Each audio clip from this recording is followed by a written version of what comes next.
നമസ്കാരം. നമ്മൾ ചെയ്യുന്ന ഒരു വീടിൻ്റെ ഇൻറ്റീരിയർ ഡിസൈൻ എങ്ങനെയാണ് നമ്മൾ ചെയ്യുന്നതെന്ന് കാണാനാണ് പോകുന്നത്. ബാംഗ്ലൂരിലൊക്കെ ഈ സൈറ്റ് എന്ന് പറഞ്ഞാൽ ഒരു സൈറ്റ് എന്ന് പറയുമ്പോൾ 30 ഫീറ്റും 40 ഫീറ്റും ഒക്കെ വരുന്നതാണ് ഒരു സൈസ്. ഒരു സൈറ്റിൻ്റെ സൈസ് എന്ന് പറയുന്നത് ഏകദേശം ഒരു 1200 സ്ക്വയർ ഫീറ്റ് ഉണ്ടാവും. അതേപോലെയുള്ളൊരു സൈറ്റിൽ നമ്മളുടെ ഒരു ക്ലയൻറ്റ് വാടകയ്ക്ക് കൊടുക്കാനായിട്ട് ഒരു 5 വീട് പണിയുന്നുണ്ട്. ആ വീടിൻ്റെ കംപ്ലീറ്റ് ഇൻറ്റീരിയർ നമ്മളുടെ കമ്പനിയാണ് ചെയ്യുന്നത്. ആ ഇൻറ്റീരിയറിൻ്റെ പണി നടന്നുകൊണ്ടിരിക്കുകയാണ്. ആ പണിയൊന്ന് കാണാനായിട്ടാണ് നമ്മൾ പോകുന്നത്.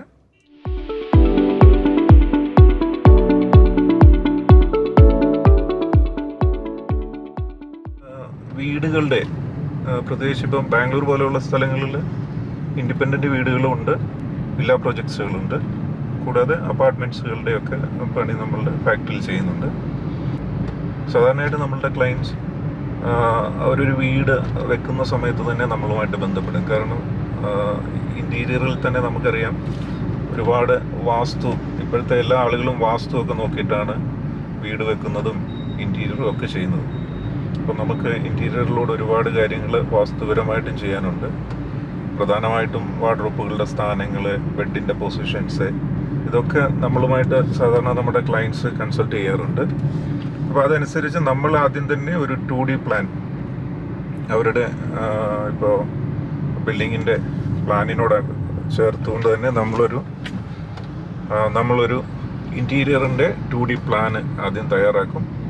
അതിൽ ഓരോ വാർഡ്രോബ്സ് ആയിക്കോട്ടെ, കിച്ചൻ്റെ കിച്ചൺ എവിടെയാണ് വരുന്നത്, കിച്ചൻ്റെ ഇൻറ്റീരിയറിൻ്റെ കാര്യങ്ങൾ എല്ലാം നമ്മൾ 2Dയിൽ ആദ്യം ഒരു പ്ലാൻ ഉണ്ടാക്കും. അതിനുശേഷം ക്ലയൻറ്റിൻ്റെ അപ്രൂവൽ വന്നു കഴിഞ്ഞാൽ നമ്മളത് 3D, അത് വർക്ക് ഫിനിഷ് ആകുമ്പോൾ എങ്ങനെയായിരിക്കും, അതിൻ്റെ കളർ കോമ്പിനേഷൻസ് എന്തൊക്കെയായിരിക്കും, ഇപ്പോൾ വാർഡ്രോബ്സിൻ്റെയും കിച്ചൻ്റെയും ഒക്കെ കളർ കോമ്പിനേഷൻസ് എങ്ങനെയായിരിക്കും, ഇതൊക്കെ വെച്ചുകൊണ്ട് നമ്മൾ 3D ഒരു ഡിസൈൻ ഉണ്ടാക്കും. എന്നിട്ടത് ക്ലയൻറ്റിന് അപ്രൂവലിനായിട്ട് കൊടുക്കും. അങ്ങനെ ആ അപ്രൂവലൊക്കെ വന്നതിന് ശേഷം മാത്രമേ നമ്മൾ കമ്പനിയിൽ ഇതിൻ്റെ പ്രൊഡക്ഷൻ തുടങ്ങുകയുള്ളൂ. പ്രൊഡക്ഷൻ തുടങ്ങുന്നതിന് തന്നെ ഒരുപാട് മെഷീനറീസ് നമുക്കിതിന് ആവശ്യമുണ്ട്. ആ മെഷീനറീസ് ത്രൂ ആണ് നമ്മളിതിൻ്റെ പ്രൊഡക്ഷൻ നടത്തുന്നത്. അപ്പോൾ നമുക്ക് പ്ലൈവുഡൊക്കെ നമ്മൾ കട്ട് ചെയ്യണമെന്നുണ്ടെങ്കിൽ അതിന് നമുക്കൊരു കട്ടിംഗ് ലിസ്റ്റ് എന്ന് പറഞ്ഞൊരു സംഭവമുണ്ട്. ആ കട്ടിംഗ് ലിസ്റ്റൊക്കെ തയ്യാറാക്കി മെഷർമെൻറ്റ് വെച്ചിട്ട് അതിനെ ഒരു സോഫ്റ്റ്വെയറിലൂടെ ആ സോഫ്റ്റ്വെയറിൽ നമുക്കൊരു പ്ലൈവുഡിനെ എത്ര പീസുകൾ ആക്കാം, അതും ഡിസൈൻസ് അനുസരിച്ച്. കാരണം നമുക്കറിയാം ലാമിനേഷനിൽ പ്ലെയിൻ കളേഴ്സ് ഉണ്ടാവാം, ചിലതിൽ ഗ്രെയിൻസ് ഒക്കെ ഉണ്ടാവും, വുഡൻ ഗ്രെയിൻസ് ഒക്കെ ഉണ്ടാവാം. അപ്പോൾ അതൊക്കെ ആ സോഫ്റ്റ്വെയർ ഉപയോഗിച്ച് നമുക്ക് എത്ര പീസുകൾ കട്ട് ചെയ്യാൻ പറ്റും, വേസ്റ്റേജ് ഇല്ലാതെ, മാക്സിമം വേസ്റ്റേജ് കുറച്ചുകൊണ്ട് ഒരു പ്ലൈവുഡ് എങ്ങനെ നമുക്ക് കട്ട് ചെയ്യാം എന്നുള്ളതിന് ഞങ്ങളൊരു കട്ടിംഗ് ലിസ്റ്റ് ഉണ്ടാക്കി സോഫ്റ്റ്വെയർ ഉപയോഗിച്ച് അതിൻ്റെ ഒരു ഡ്രോയിങ്ങും ഉണ്ടാക്കിയിട്ടാണ്. സാധാരണയായിട്ട് ഇതിന് വലിയ കട്ടിംഗ് മെഷീനിലാണ് ഇത് ചെയ്യുന്നത്. കട്ടിംഗ് മെഷീനിൽ അത് കട്ട് ചെയ്തിട്ട് അതിന് ഇപ്പോൾ എല്ലാം PVC എഡ്ജ് ബാൻഡുകളാണ് ഇതിൻ്റെ സൈഡിലൊക്കെ വരുന്നത്. എഡ്ജ് ബാൻഡൊക്കെ ഫാക്ടറിയിൽ തന്നെ നമ്മൾ ചെയ്യുന്നത്. അതിനുള്ള മെഷീനുണ്ട്, മെഷീനറീസിലാണ് അത് ചെയ്യുന്നത്. അങ്ങനെ എല്ലാം പീസുകളും മെഷർമെൻ്റ് അനുസരിച്ച് തയ്യാറാക്കി അവിടെ നിന്നും നമ്പർ ഇട്ടാണ് സൈറ്റിലേക്ക് വരുന്നത്. സൈറ്റിൽ വന്നു കഴിഞ്ഞാൽ ആ നമ്പർ അനുസരിച്ച് ഓരോ പീസുകളും എടുത്ത് അസംബിൾ ചെയ്യുകയാണ് സാധാരണ ചെയ്യുന്നത്. അങ്ങനെയുള്ള പണിയാണ് ഇപ്പോൾ ഇവിടെ നടന്നുകൊണ്ടിരിക്കുന്നത്. ഇത് കംപ്ലീറ്റ് ചെയ്യുമ്പോൾ ഇതിൻ്റെ പൂർണ്ണമായിട്ടുള്ളൊരു വീഡിയോ ഇതിന് ശേഷം നമ്മൾ ഇടുന്നുണ്ട്. ബാംഗ്ലൂരിലെ ക്ലയൻറ്റുകൾ പൊതുവെ പ്രിഫർ ചെയ്യുന്നത് പ്ലൈവുഡിലുള്ള വാർഡ്രോബ്സും കിച്ചണും ഒക്കെയാണ് ചെയ്യുന്നത്. വാർഡ്രോബ്സിനൊക്കെ സാധാരണ കൊമേഴ്ഷ്യൽ ഗ്രേഡിലുള്ള പ്ലൈവുഡാണ് യൂസ് ചെയ്യുന്നത്. കിച്ചണ് നമ്മൾ മറൈൻ ഗ്രേഡ് പ്ലൈവുഡുകളാണ് ഇവിടെ യൂസ് ചെയ്യുന്നത്.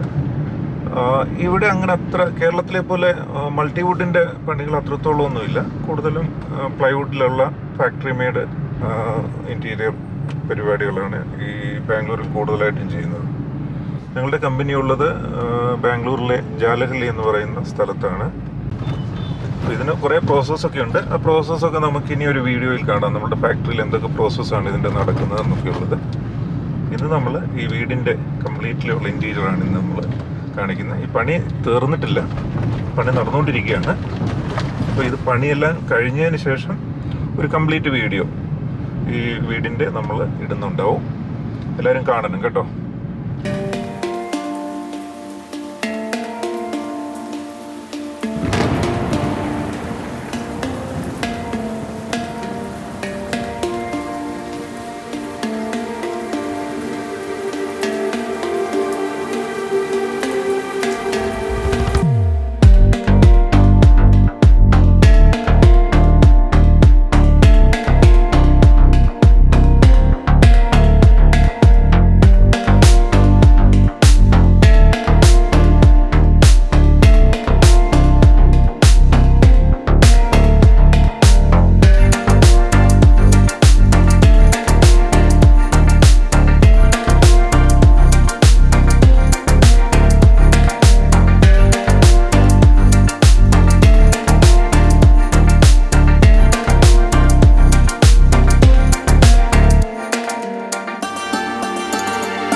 ബെഡ്റൂമാണ്.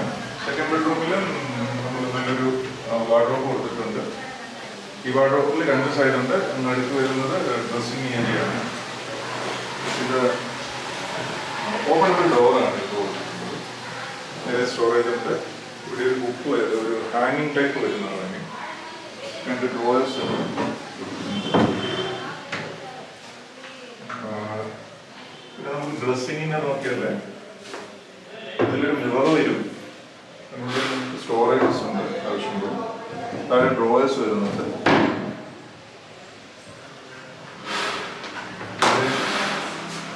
ഒരു വാർഡ്രോബ് ഉണ്ട്. അത് ഹാങ് കൊടുത്തിട്ടുണ്ട്. നമുക്ക് ഷർട്ടൊക്കെ ഹാങ് ചെയ്യാൻ താഴെ ഡ്രോയേഴ്സ് 2 ഡ്രോയേഴ്സ് വന്നിട്ടുണ്ട് ഇതിൽ.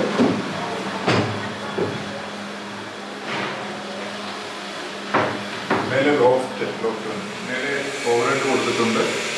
താഴെ സ്റ്റോറേജ് എല്ലാം വന്നിട്ടുണ്ട്. ഇത് 3 ബാസ്ക്കറ്റ്സ് ആണുള്ളത്. ഇതിലെല്ലാം സ്റ്റോറേജസ് ഉണ്ട്. ഇതിൽ ഹൈഡ്രോളിക് സിസ്റ്റമാണ് കൊടുത്തിരിക്കുന്നത്. ഇതിനകത്ത് ഹൈഡ്രോളിക് സിസ്റ്റത്തിലൂടെ ഓപ്പൺ ചെയ്ത് കിട്ടുന്നതാണ്.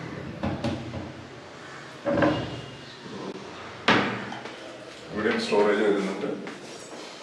ഇത് വാട്ടർ പ്യൂരിഫയർ വെക്കുന്ന ഏരിയയാണ്. വാട്ടർ പ്യൂരിഫയറിന് വേണ്ടിയിട്ട് ചെയ്തിരിക്കുന്നത്. ഇവിടെ നമ്മൾ 2 സ്റ്റോറേജ് കൊടുക്കുന്നുണ്ട്. ഓവർ സ്റ്റോറേജ് ആണ് ഇവിടെ വരുന്നത്. കിച്ചണിൽ സ്റ്റോറേജ് വരുന്നുണ്ട്. ഈ സൈഡിൽ താഴെയെല്ലാം നല്ല സ്റ്റോറേജ് വരുന്നുണ്ട്. മേലെ കംപ്ലീറ്റ് ലോഫ്റ്റ് ആണുള്ളത്.